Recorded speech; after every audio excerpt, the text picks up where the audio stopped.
फैज़ाबाद धरना inquiry commission report जो आई है ना, अगर उसको मैं अपने पर्सपेक्टिव से देखूँ तो आई ओपनर है कि आपको पता चले कि ये सियासी हुकूमतें ये कितनी शैलो, कमज़ोर, नाअहल होती हैं कि धरना दिया टीएलपी ने, जो भी रीज़न था उसमें जाए बगैर, उसके बाद उस ज़माने की पीएमएलएन की गवर्नमेंट को शायद खकान अब्बासी लीड कर रहे थे, उनकी टांगें थर थर काँपने लगी। ना वज़ीर दफ़ा, ना कोई और वज़ीर, ना कुछ और, सब कांपते कांपते पहुँचे किसके पास? उस ज़माने की इस्टेब्लिशमेंट के सरबराह के पास, जनरल बाजवा के पास, और कहा कि जनाब हम तो नाअहल हैं, हम तो नकट्ठू हैं, हमें तो पता ही कुछ नहीं, ना हमें चीज़ें डील करनी आती हैं, हम तो बस आवाम का वोट लेके प्रोटोकॉल इंजॉय करने के लिए प्राइम मिनिस्टर और वज़रा बनने आ जाते हैं। ये जो जितने मसले हैं ये तो आप करें, आप लोगों की ट्रेनिंग हुई भी है। तो सिविल मामलात में अगर पाकिस्तान में सबसे ज़्यादा किसी ने मुदाखलत करवाई है तो ये सियासतदान है, और ये बड़े खुश होते हैं इस बात से, क्योंकि एक को फ़ायदा हो रहा है तो दूसरे को नुकसान हो रहा होता है। ये इनकी सोच है, इनकी सोच की गहराई देखें, बल्कि मैं कहूँगा सोच की पस्ती देखें। अब फैज़ाबाद धरने के अंदर सबसे बड़ी क्वेरी और सबसे बड़ा सवाल ये उठा, जो जस्टिस काजी फ़ाइज़ साहब ने भी उसे उठाया था जब वो चीफ जस्टिस नहीं थे, कि जनाब ये DGISI जनरल फैज़ हमीद किस कैपेसिटी के अंदर दस्तखत करते फिर रहे थे राज़ीनामे या सुलहनामा के ऊपर टीएलपी के साथ। तो इस कमीशन ने जनरल फैज़ को तो क्लीन चिट दे दिया, बिल्कुल ठीक दी है, और वो इस तरह कि ये जो काम था इसके करने की तमाम फैसलों की जिम्मेदारी जो है साबिक प्राइम मिनिस्टर शाहिद खाकान अब्बासी ने कबूल की है, जो ज़राए से रिपोर्ट हमें मिली है।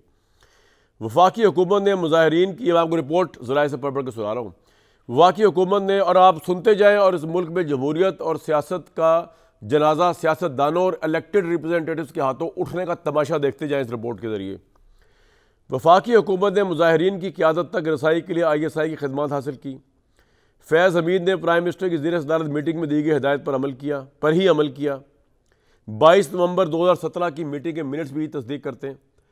फैज़ हमीद ने बतौर मेजर जनरल DGC ISI माहदे पर दस्तखत किए, सॉरी ये DGC थे उस वक्त के आर्मी चीफ और DGISI फैज़ हमीद को माहदे की इजाज़त थी। फैज़ हमीद के दस्तखत पर प्राइम मिनिस्टर शाहिद खाकान अब्बासी, वज़ीर दाखिला एहसन इकबाल ने भी इतफाक़ किया। ऑब्वियसली वो इतफाक़ क्यों ना करते, उनकी तो टांगें काँप रही थी बादियुल नज़र में।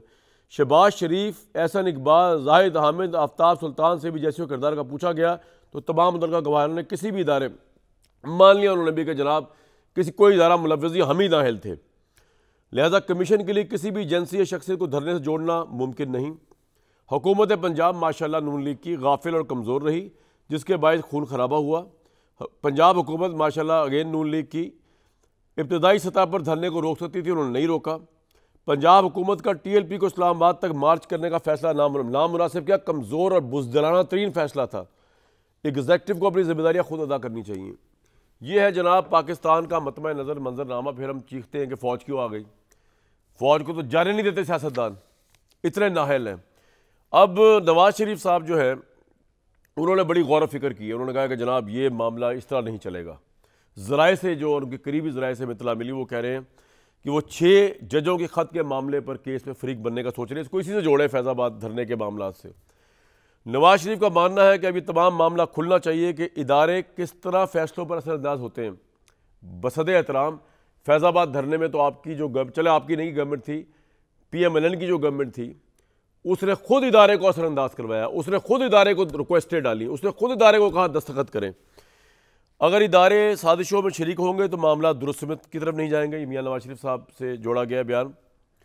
और इतला के मुताबिक नवाज शरीफ जस्टिस शौकत सिद्दीकी को अपना वकील करना चाहते हैं 6 जजों के मामले के अंदर। ये जनाब सारे मामलात हैं। नवाज शरीफ साहब की एक काविश क्या पाकिस्तान में जो सोच रहे जमहूरियत की बहाली के लिए एक बहुत बड़ा संग मील होगी।